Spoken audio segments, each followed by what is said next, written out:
Hey, also apologies in advance for the changing backgrounds. I have backgrounds I want to use, so I'm going to use them. Today is a video that I really, really wanted to do. I wanted to release this before my Spirit Fair video, but that one kind of just caught up on me, and I was just kind of too busy doing that, and I couldn't get to this video. Now, today's video is about a game that I'm very biased on, extremely biased on, and I try to do these videos with not uh, very little bias as possible. I try to be as impartial as I can be, but with this game, that is going to be literally impossible because of just the sheer connection I have with this game. Honestly, I I love it. There's just no words. I love the game. I love the gameplay. Friday the 13th, the game is what introduced me to console gaming. Anytime I talk to my friends, uh, or anytime I talk to my online friends, I always tell them the story, and I always tell them about how, like, oh, this game, is a reason that I play, or that I even play on the console, which isn't necessarily true, but it's what I tell them. So, um, uh, yeah, this game is just, well, obviously my first ever console game. I remember sneaking into my brother's room to play this game, back when back in, I wanna say 2018, um, and around this time, going into it, I met so many of my current friends I still talk to today on here, on this game. One of these friends, actually, I talked to most recent as, 2 nights ago. So, like, over the phone, and we still, like, talk over the phone, over Snapchat, like, we're still friends, and that's all that matters. We're still friends. Even after this game shut down, didn't end our friendship, we were still friends, and we've been friends for almost 6 years now, so that's crazy to think about how I met one of my best friends, literally, by luck on this game. Like, y'all don't know how crazy that is. It was like a 1 in, like, million chance I could have met this person, and I ended up meeting this person. Like, that's just genuinely crazy. Okay, so let me shut the fuck up because I know I talk. And let's get into the nitty-gritty. The first thing I want to talk about is the gameplay. So, when it came to Spirit Fair, I never actually did an in-depth on the gameplay because I wasn't playing the game for that long, but with this game, I have a lot of I have a lot of past experience to be able to talk about the game in great detail just from memory. But again, if you just haven't played Spirit Fair, please go and do it. And if you haven't seen my video on it, don't watch it. Just go play the game, please. Um, so, in aside from that video, I'm going to try to do my best to explain the gameplay here, and I think I'm going to be able to do it justice. Now, with this game, there are two sides to the coin, the gameplay coin. We got Jason Voorhees, who is the main antagonist in the game. Your goal as him is to just rip through counselors like a McDonald's Big Mac. Just rip through them, kill them, get rid of them before they can escape, unless they kill you.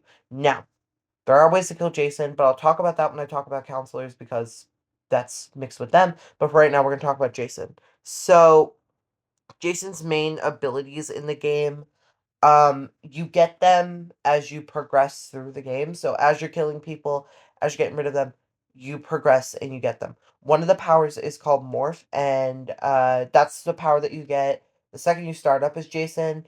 Every Jason has this ability. By the way, there are multiple Jasons. But every Jason has this ability at the start. Morph allows you to just teleport to somewhere on the map. Can be anywhere. Can be from one end to the map to the other. It's the quickest way to get from point A to point B. Now, there's another one that you get, and it's called Shift, and it's a little bit slower.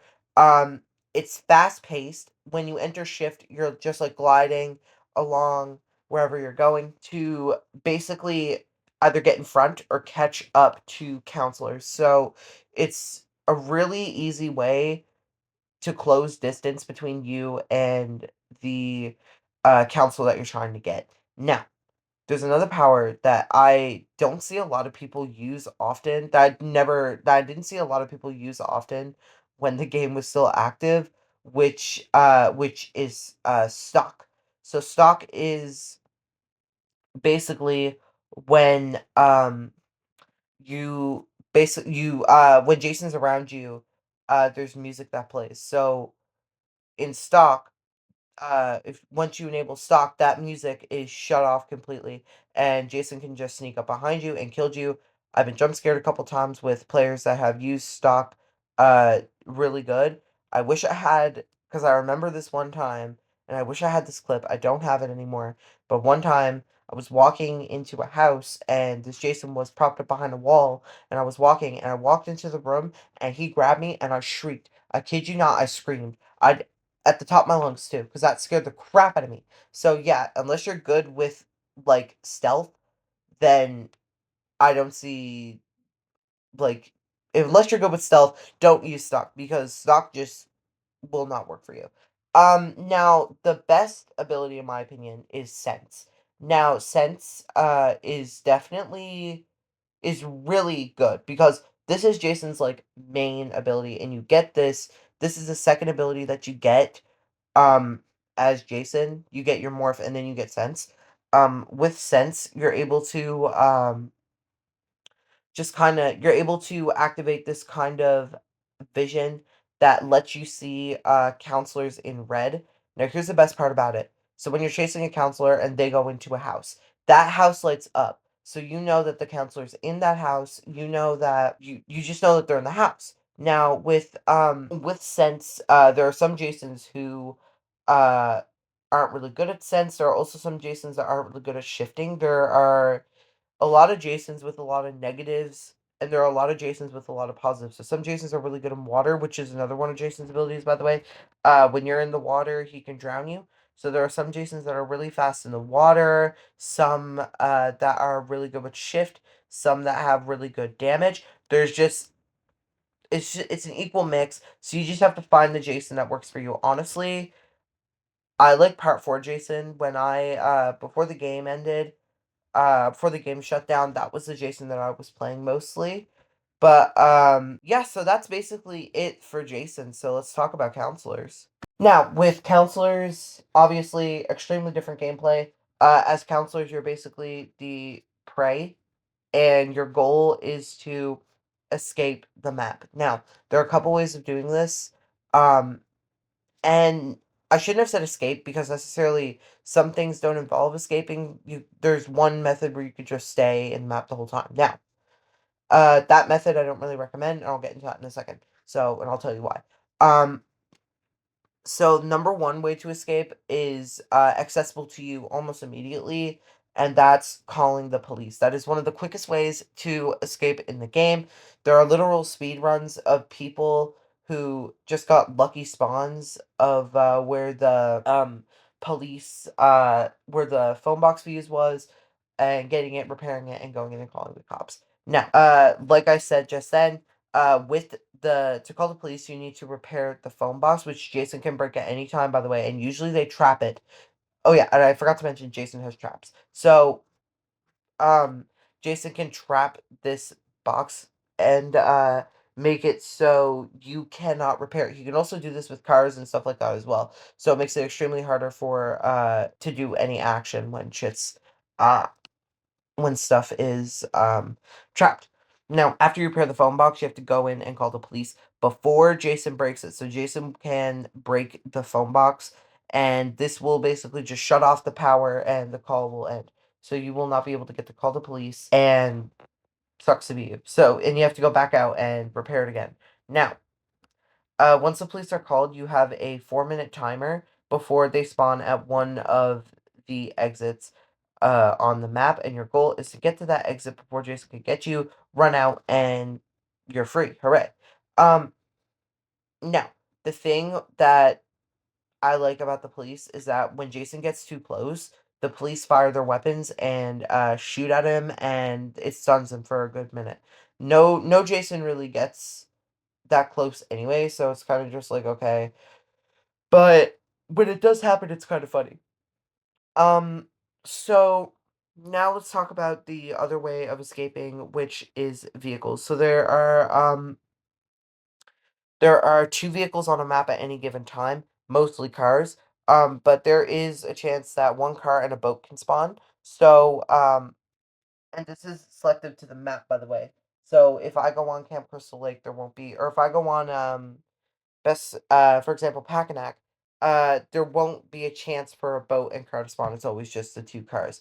Now, some maps have just the boat. Some maps have a car and a boat. Some maps just have two cars. Some maps just have a boat. Literally, you see what I'm getting at. So, your goal is to find the items to repair those two ways of escape, the two vehicles, and escaping through them. Now, the blue car can fit 4 players at a time, which means that um only 4 people can get into the car.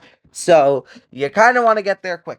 Once the car's prepared, you kind of want to get there quick to get your seat in the car. Now, Jason can break the front of these vehicles and make it so the counselors can't leave, and then they'll have to restart the ignition and Jason can grab them out of the vehicle. So that's a bummer. But there are ways to combat this if you have a pocket knife, whatever. So yeah, and the boat escape is basically very similar. Um just you can only fit two counselors in the boat at a time, and you just go and escape. The boat's actually probably one of the easiest escapes in my opinion, because Jasons don't really, at least in my experience of the game, Jasons don't really go into the water. So I don't know about y'all's experience, but at least with mine, they never go in the water, so it's just kind of been like, okay, whatever. So with that, so sorry. With that comes challenges, like I said, like Jason can, in the boat, for example, Jason can rock the boat and tip you into the water and drown you. But the thing with that is that he can only drown one counselor at a time, so the other counselor could just get in the boat and go away. Now, the last escape that I want to talk about is just waiting out the night. So, waiting out the night is really difficult. Actually, no, the second last escape. So like I said, waiting out the night is very difficult because once you become the last counselor alive, that's going to become so difficult, even when you're hiding, because there have been times where I've hidden in probably some of the best spots I could think of and still getting caught. So, yeah, it's really, really difficult to hide in once you become the final counselor because you're the final focus. So you want to make sure to get and you want to make sure to get out before you become the final counselor, but if it happens that you do become the final counselor, there are ways around this. So now I'm going to explain to you one of these not one of the escapes, but now I'm going to explain to you one of the methods of killing Jason. There's only the one. That involves Tommy Jarvis, which is a character that can be called in via a radio on the counselor side, and a female counselor wearing uh Mrs. Voorhees' sweater. So Jason's mask does need to be off for this, so you do need to hit him a lot of times to get the mask off, but once it's off, you're good. You want to go to the cabin, and you want to go to Jason's cabin and grab his mom's sweater, which is on the shrine to her, and then you just want to go ahead and activate the sweater when you're around him, and get Tommy to come in with the axe, and yeah, just kill him, give it to him. um that's one of my favorite ways to do it. I've never had a bad experience trying to kill Jason, except the one time these people didn't hit it at the right time. And okay, anyways, okay, so I'm not really gonna bother talking about the game's story because there's not really much of a story. It's mostly just random, whatever happens, happens. There's a story mode in the game, but it's not really linear. There's not very much that happens. It's just based on the movies. So basically, I invite you to just think about the Friday the 13th plot and just think about your average Friday the 13th movie. There, that's your story. Okay, so I just kind of want to come on here and make my final remarks, because this is around the time I do it. So, just thinking back about the times that I had with this game, it just brings a lot of really good, really fond memories, but it feels like losing a friend. It feels like losing somebody that's gotten you through a lot of tough times because this game, like I said earlier, is a reason that I started playing console gaming. The reason started I started doing console gaming, sorry. So it's kind of crazy to think that the game that I started this whole journey with is literally gone. Like literally like you can if you have it in your library, you can download it, but you can't play it unless you're on a PlayStation, which there is a way to do it, but it doesn't. I haven't messed with it. It's messing with your internet. I wouldn't recommend it. Anyways, um, so there's a lot of just emotional stuff with it too because there have been a lot of times playing that game where I've thought like where I played it through like really tough times in my life, like with my grandmother passing. That was the one thing that I wanted to do. And with my aunt actually pretty recent passing, that was the one thing that I wanted to do. I wanted to play this game. I wanted to just drown my sorrows in it. And obviously I had other ways of coping as well, but this was my main way of coping, just hopping on and for just losing myself in this world. And it sucks that now that it's basically gone, no one, unless you played it beforehand, you can't experience it. And that's what really, really sucks. And I think is definitely missing. And I'm hoping that they bring it back because they said something on Twitter about a reboot. I could be wrong about that, or like making a Jason franchise or something like that. Like franchising Jason, putting him in different stuff. I could be wrong about that. I could be wrong. They could be making a remaster of the game. I don't know. Don't take any of this information. Don't take any of this information. Take it with a grain of salt. I'm just speaking out my ass. But yeah. All right, guys. So this marks the end of the video. Oh my god, I really, really, really, really was pushing this video off, and now that's finally done, I feel this huge weight off my shoulders so I can actually do other stuff without thinking about this video.